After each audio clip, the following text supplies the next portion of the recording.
नमस्कार, NB news देख रहे हैं। यहाँ पर मैं हूं आपके साथ साधना बत्रा। विंध्य कॉरिडोर के भूमि पूजन के लिए आज मिर्जापुर आ रहे केंद्रीय गृह मंत्री अमित शाह जिले में 2 घंटे रुकेंगे। आपको बता दें कि जीआईसी ग्राउंड में जनसभा को संबोधित करने के साथ ही वो रोपवे का लोकार्पण और विंध्य कॉरिडोर का शिलान्यास करेंगे। दोपहर बाद 2 बजे अष्टभुजा हेलीपैड पहुंचेंगे और 4 बजे 35 मिनट पर वाराणसी के लिए रवाना हो जाएंगे। आपको ये बता दें कि कार्यक्रम के मुताबिक गृह मंत्री अमित शाह 3:15 बजे विंध्याचल मंदिर पहुंचेंगे, जहां दर्शन पूजन करेंगे। इस दौरान वो 20 मिनट तक विंध्य धाम में रहेंगे और भूमि पूजन करते हुए सड़क मार्ग से जीआईसी मैदान पहुंचेंगे, जहां विंध्य कॉरिडोर का शिलान्यास और रोपवे सहित अन्य परियोजनाओं का उद्घाटन करते हुए जनता को संबोधित करेंगे। और आयुक्त विंध्याचल मंडल योगेश्वर राम मिश्र और जिलाधिकारी प्रवीण कुमार लक्षकार ने गृह मंत्री अमित शाह और मुख्यमंत्री योगी आदित्यनाथ के आगमन की तैयारियों को लेकर जीआईसी के जनसभा स्थल पर बैठक की और आवश्यक दिशा निर्देश दिए। इस दौरान अमित शाह के साथ सीएम योगी भी मौजूद रहेंगे।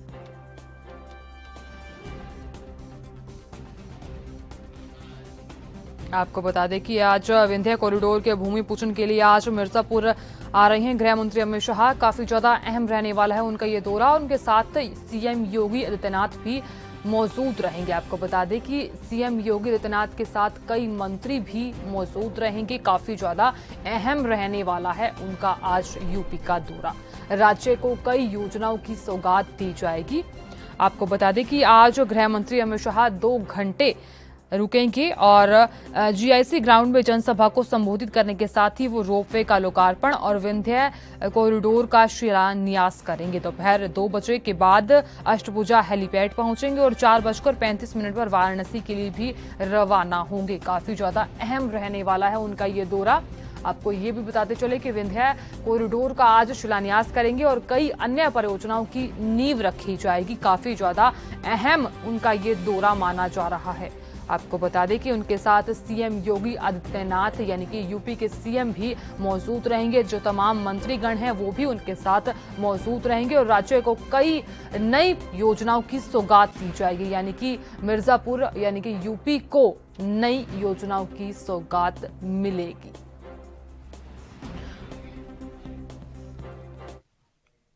ओडिशा सरकार ने आज से कोरोना वायरस की रोकथाम को लेकर लगे लॉकडाउन के लिए नई गाइडलाइंस जारी कर दी हैं। ये गाइडलाइन 1 अगस्त से 1 सितंबर के बीच प्रभावी होंगी। इसके तहत रात 8 बजे से सुबह 6 बजे तक राज्य में नाइट कर्फ्यू पूरा जारी रहेगा। और बात करें भुवनेश्वर, कटक और पुरी की, तो यहाँ वीकेंड लॉकडाउन जारी रहेगा। विशेष राहत आयुक्त प्रदीप जेना ने अगस्त के लिए गाइडलाइंस जारी करते हुए बताया कि प्रदेश के 27 जिलों में पॉजिटिविटी रेट अब कम हो गया है।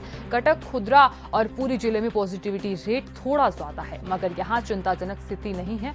ऐसे में सभी की जीविका को ध्यान में रखते हुए अनलॉक किया गया है ताकि व्यवसायियों को राहत मिल सके। प्रदीप जेना ने बताया कि पार्क, बेलाभूमि, होटल, रेस्टोरेंट और रास्तों के किनारे मौजूदा दुकानों को खोलने के लिए सरकार ने अनुमति दे दी है। हालांकि रेस्टोरेंट और होटल खोलने के साथ ही यहाँ प्रतिबंध भी जारी किया गया है। 50% ग्राहकों के साथ इन्हें खोलने की सरकार ने अनुमति दी है। अगस्त की गाइडलाइंस के तहत साप्ताहिक बाजार खोले जाएंगे। स्विमिंग पूल के भी खोलने की अनुमति दे दी गई है। 1 अगस्त से 1 सितंबर तक सुबह 6 बजे तक ये दिशा निर्देश जारी रहेंगे।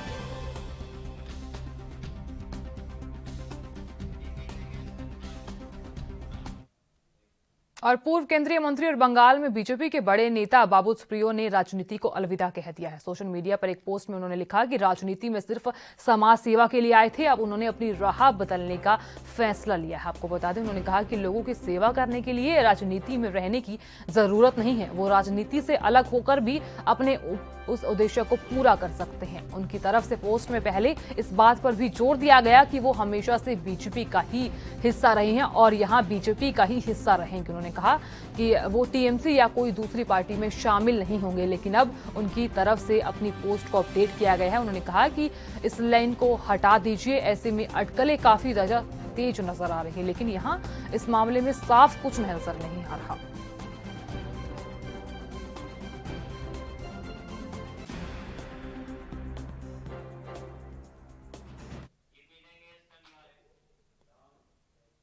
और मानसूनी बारिश ने देश के कई हिस्सों में तबाही मचा दी है। लगातार हो रही भारी बारिश के चलते लोगों को कहीं भूस्खलन तो कहीं बाढ़ का सामना करना पड़ रहा है। लोग राहत शिविरों में रहने के लिए मजबूर हो रहे हैं। मौसम विभाग की यहाँ ये माने तो आने वाले दिनों में लोगों को भारी बारिश से निजात नहीं मिलने वाली है। देश के अलग अलग हिस्सों में भारी बारिश का दौर चलने वाला है और आपको बता दें कि ये दौर फिलहाल जारी भी रहने वाला है। मौसम विभाग की माने तो 1 से 2 अगस्त के दौरान पश्चिमी उत्तर प्रदेश में भारी से बहुत भारी बारिश होने की संभावना जताई जा रही है। 2 अगस्त की बात करें तो पूर्वी यूपी के कई जिलों में भी भारी बारिश संभव है।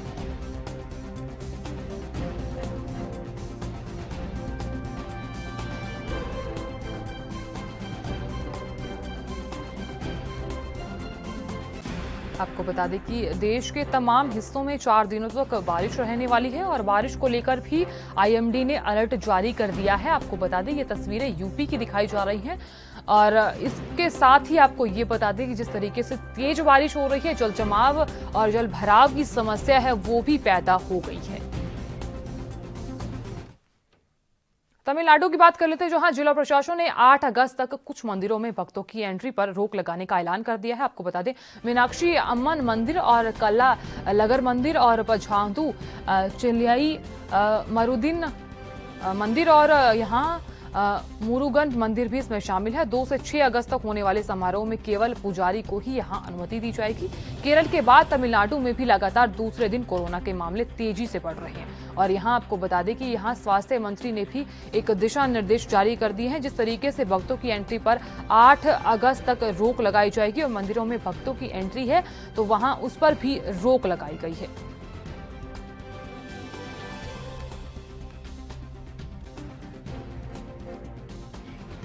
आपको बता दें कि यहाँ मीनाक्षी अम्मन मंदिर है, कल्ला लगर मंदिर और मुरुगन मंदिर और थिरुपरन कुंद्रम मरुगन मंदिर इस मामले में शामिल है और 2 से 6 अगस्त तक होने वाले समारोह में केवल पुजारी को ही इसमें अनुमति दी जाएगी, यानी कि 8 अगस्त तक भक्तों की एंट्री पर रोक लगी।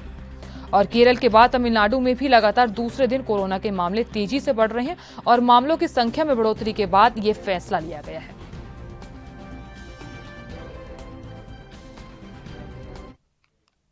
और दिल्ली की बात कर ले, दिल्ली के नए पुलिस कमिश्नर राकेश अस्थाना ने शनिवार को एक महत्वपूर्ण बैठक की और बैठक में राकेश अस्थाना ने दिल्ली पुलिस के करीब 50 अफसरों के साथ वीडियो कॉन्फ्रेंसिंग के जरिए बातचीत की। पुलिस कमिश्नर ने लाल किले पर होने वाले स्वतंत्रता दिवस कार्यक्रम के मद्देनजर अहम निर्देश जारी कर दिए हैं। 15 अगस्त की बात करें तो इस बार लाल किले पर एंटी ड्रोन रडार सिस्टम लगाया जाएगा। इस सिस्टम की खासियत यह है कि ये ड्रोन पर पैनी नजर रखेगा और उसे जाम भी कर सकता है। बता दें कि इस एंटी ड्रोन सिस्टम के जरिए अगर लाल किले से 4 किलोमीटर की दूरी पर कोई संदिग्ध ड्रोन नजर आता है तो यह 4 किलोमीटर दूर से ही उस ड्रोन को देखने की क्षमता रखता है। नैनो ड्रोन की बात करें तो यह सिस्टम 2 किलोमीटर दूर से ही पहचान लेगा और उसे जाम वहीं कर देगा। दिल्ली पुलिस कमिश्नर राकेश अस्थाना ने फोर्स को लंबी लंबी मीटिंग में समय बर्बाद करने की बजाय सड़कों पर मौजूदगी और जनता से रूबरू होकर उनकी समस्याओं का हल करना और कानून व्यवस्था को दुरुस्त रखने की नसीहत दी है।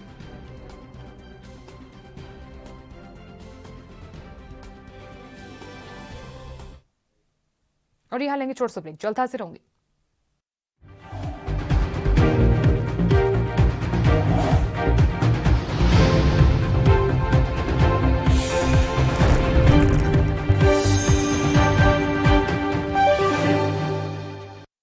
ब्रेक के बाद खबरों में आगे बढ़ते हुए, भारत और चीन के बीच एलएसी क्षेत्र में सीमा विवाद के बीच यहां एक बार फिर से विवाद हो गया है। मोल्डो में कॉर्प्स कमांडर स्तर की वार्ता हो रही है। यहां आपको बता दें कि यहां पीएल पूनिया ने अपनी प्रतिक्रिया दी है। आइए सुनवाते हैं। देखिए, मॉनसून सत्र चल रहा है लेकिन काम नहीं हो रहा और उसके लिए सरकार विपक्ष को दोषी ठहराती है। वास्तविकता क्या है? वास्तविकता है कि पेगासस एक अत्यंत महत्वपूर्ण मुद्दा है, किसानों का अत्यंत महत्वपूर्ण मुद्दा है, उसको लेके एडजस्टमेंट मोशन है। वो विपक्ष चाहता है कि चर्चा हो जाए। एक दिन अगर चर्चा हो जाती तो दूसरे दिन से सरकारी कामकाज शुरू हो जाता। तो अगर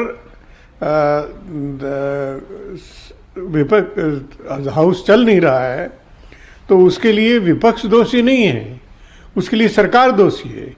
सरकार, विपक्ष का अधिकार है अपनी बात कहना, अपना जवाब लेना, अकाउंटेबल है हाउस सरकार उसके लिए, तो उस काम में बाधा उत्पन्न कर रही है। तो ये सरकार दोषी है और वेंकैया नायडू साहब चेयरमैन राज्यसभा के द्वारा कहना कि ये नींव लो है, और मैं समझता हूँ कि उनको याद होगा जब यूपीए सरकार थी 2010-2012 पूरा विंटर सेशन वॉश आउट करा दिया गया था भारतीय जनता पार्टी के द्वारा, तो वो भी याद रखें।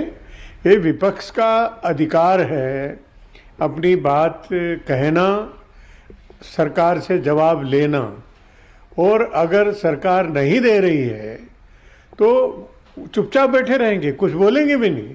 तो विपक्ष अपनी जगह पूरी तरह ठीक है, अगर दोषी है तो सरकार दोषी। देखिए, असम और मिजोरम के बीच में जो तनातनी चल रही है वो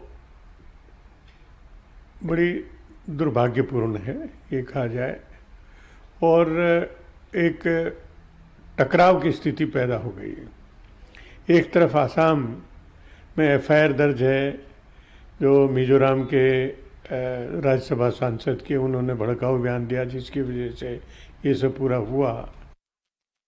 तरफ अब मिजोरम सरकार ने मुख्यमंत्री और 6 वरिष्ठ पुलिस अधिकारियों के खिलाफ दर्ज की है। ये अत्यंत दुर्भाग्यपूर्ण है। दोनों जगह एनडीए की सरकार है और गृह मंत्री को इस बात की कोई चिंता नहीं है। एक तात्कालिक टकराव को रोकने के लिए बीच में एक पैरामिलिट्री फोर्स लगा दी गई है, लेकिन वो पर्याप्त नहीं है। उसका परमानेंट सॉल्यूशन, समाधान निकालना चाहिए। उसके लिए केंद्र सरकार को बढ़ के दोनों में हस्तक्षेप कर।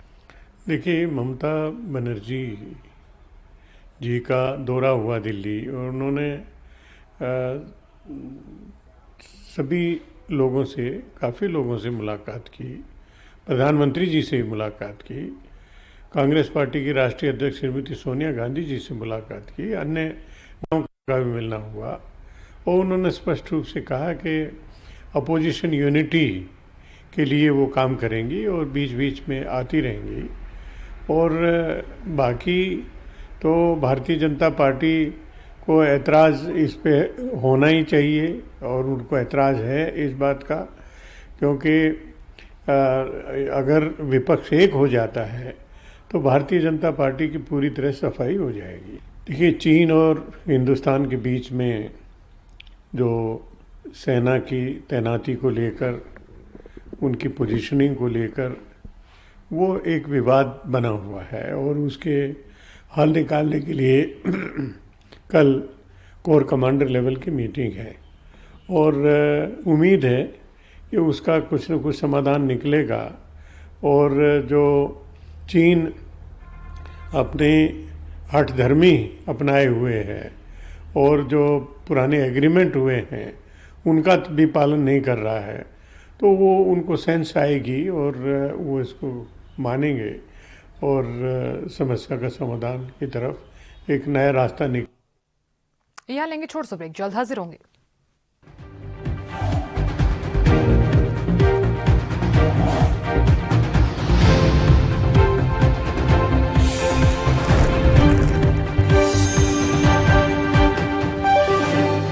ब्रेक के बाद खबरों में आगे बढ़ते हुए बात यूके की लक्सर की कर लेते, जहां उत्तराखंड के एसपी ने पथरी थाने का मुआयना किया। आपको बता दें कि यहां मुआयने में हथियारों के रखरखाव, दस्तावेज के रखरखाव और सुरक्षा व्यवस्था के बीच में गहनता से जांच की गई। और एसएसपी अबुदाई कृष्णराज एस ने बताया कि जहां कहीं खामियां हैं उसके लिए खास निर्देश दिए गए हैं। थाना अध्यक्ष से मूलभूत सुविधाओं को लेकर चर्चा भी की गई, और इसी के साथ ही निर्देश दिया गया कि पथरी थाने में जिन मूलभूत सुविधाओं की जरूरत है उनके लिए यहां पूरी की पूरी पत्र लिखा गया और जिस पर तत्काल कार्रवाई की जाएगी। और एसएसपी ने कहा कि आम जनता और पुलिस के बीच ऐसा रिश्ता होना चाहिए जिससे आम जनता को लगे कि पुलिस के रहते उसकी सुरक्षा में कोई कमी नहीं है। साथ ही हथियारों को बेहतर रखरखाव करने का निर्देश भी दिया गया।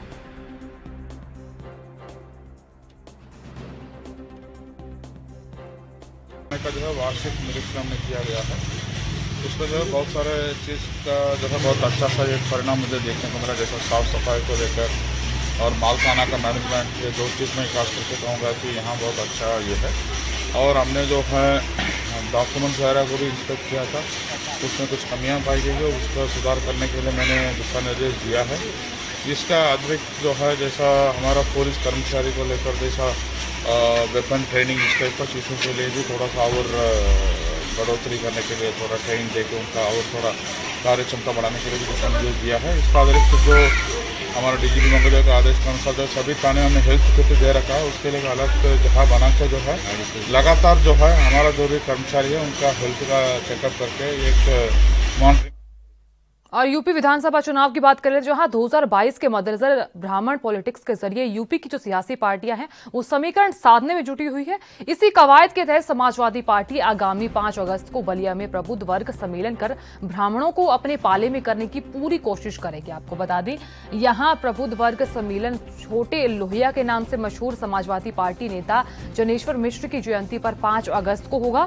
बताते चले ये भी कि बैरिया में जनेश्वर मिश्र के गांव सोमनाथी में ये कार्यक्रम आयोजित किया जाएगा, जिसको लेकर तैयारियां की गई है। तैयारियों को लेकर सपा के वरिष्ठ नेता सनातन पांडे स्वर्गीय जनेश्वर मिश्र के गांव पहुंचे और प्रबुद्ध को लेकर भी नेताओं के साथ चर्चा की। आपको बता दें कि यहां जिस तरीके से एक समाजवादी पार्टी का कार्यक्रम होने वाला है और यहां सभी जो सियासी पार्टियां हैं वो समीकरण साधने में जुटी हुई है। और आपको ये भी बताते चले कि यहां तैयारियों को लेकर सपा के वरिष्ठ नेता सनातन पांडे स्वर्गीय जनेश्वर मिश्र के गांव पहुंचे और इस मौके पर सपा के वरिष्ठ नेता सनातन पांडे ने विस्तार से बातचीत की। उन्होंने बताया कि सपा के राष्ट्रीय अध्यक्ष अखिलेश यादव के निर्देश पर 5 अगस्त को पंडित जनेश्वर मिश्र की जयंती के अवसर पर यहां गांव सोमनाथी में प्रबुद्ध वर्ग सम्मेलन का आयोजन किया जाएगा। इस सम्मेलन के जरिए जनेश्वर मिश्र के कार्यों और उपलब्धियों को जन जन तक पहुंचाया जाएगा।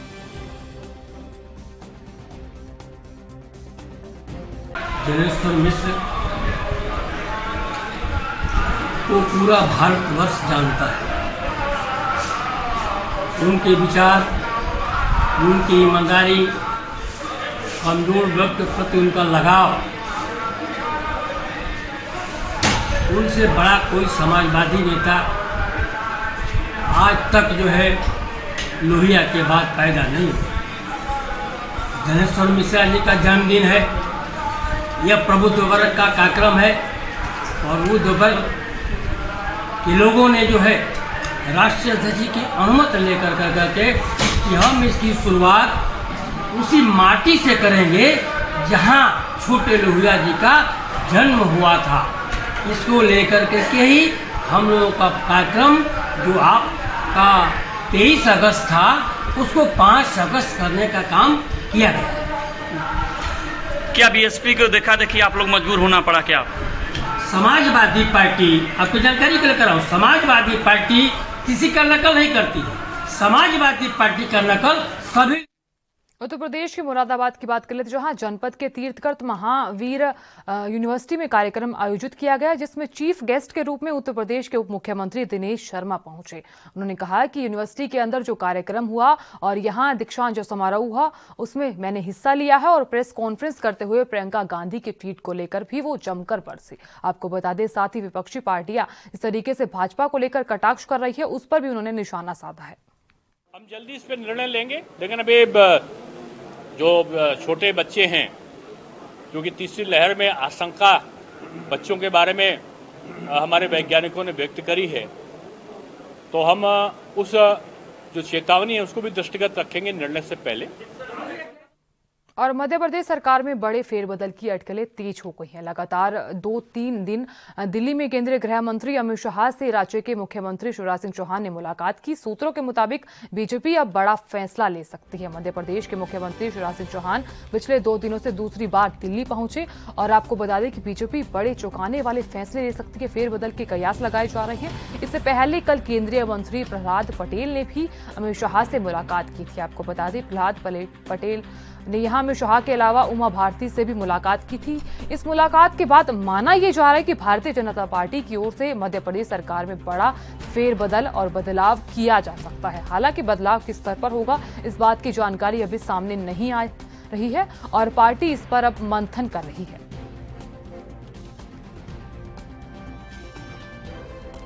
आपको बता दें कि जिस तरीके से अमित शाह ने शिवराज सिंह चौहान से मुलाकात की है। काफी ज्यादा बड़े फेरबदल की तैयारी की जा रही है और ऐसे कयास भी लगाए जा रहे हैं कि मध्य प्रदेश में काफी बड़ा फेरबदल हो सकता है। सियासी पार्टियां हैं वो अपने निशाने भी साध रही हैं, लेकिन इस बीच बड़ा फेरबदल हो सकता है और तमाम जो तैयारियां हैं वो भी की जा रही हैं। जिस तरीके से विधानसभा चुनाव की बात की जाए तो उसको लेकर भी तमाम तैयारियां की गई हैं। और आपको बता दें कि यहाँ मध्य प्रदेश के मुख्यमंत्री शिवराज सिंह चौहान और अमित शाह के बीच मुलाकात हुई है और दोनों के बीच जो मुलाकात हुई है वो काफी ज्यादा अहम मानी गई थी। और इसी को लेकर भी अब यहाँ विपक्ष पार्टियां भी देख रही हैं कि अब जिस तरीके से फेरबदल किया जा सकता है वो क्या कुछ फेरबदल हो सकता है।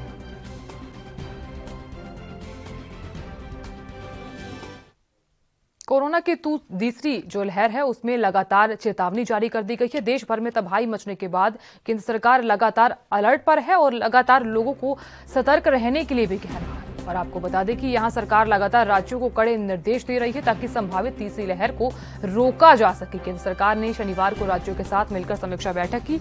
यहां स्वास्थ्य मंत्रालय ने राज्यों से उन सभी जिलों में सख्त प्रतिबंध लगाने के लिए कहा जहां वर्तमान में कोरोना की पॉजिटिविटी रेट 10% से अधिक है।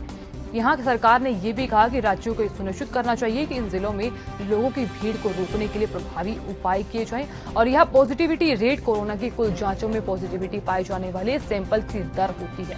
ज्यादा पॉजिटिविटी रेट का मतलब ये है कि इलाके में कोरोना वायरस संक्रमण काफी तेजी से फैल रहा है। और यहाँ सरकार ने 10 उन राज्यों के साथ मिलकर रिव्यू मीटिंग की जहां पर कोरोना की पॉजिटिविटी रेट या तो काफी ज्यादा है या फिर दर लगातार बढ़ रही है। केंद्रीय स्वास्थ्य मंत्री और स्वास्थ्य सचिव राजेश भूषण ने कहा कि सभी जिलों में हाल के हफ्तों में 10% से अधिक की पॉजिटिविटी रेट जानकारी दी गई है और ऐसे में इस पर विचार करने की जरूरत है कि इन जिलों में सख्त प्रतिबंध लगाया जाए या फिर ना लगाया जाए।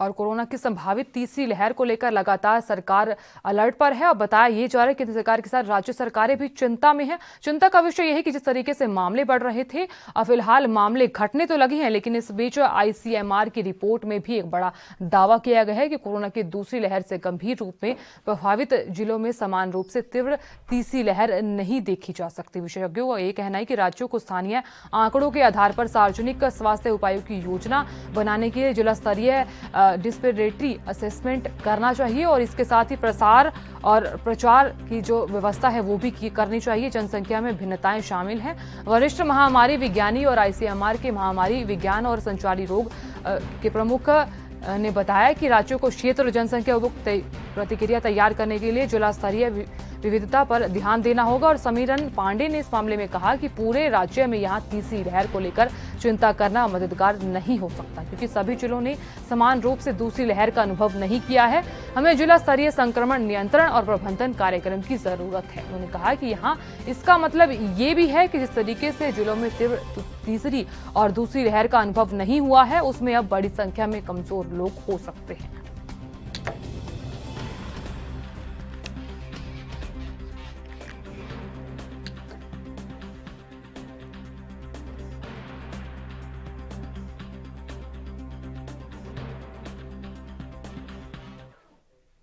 और फिलहाल के लिए इतना ही। आप देखते रहिए ANB न्यूज़। नमस्कार।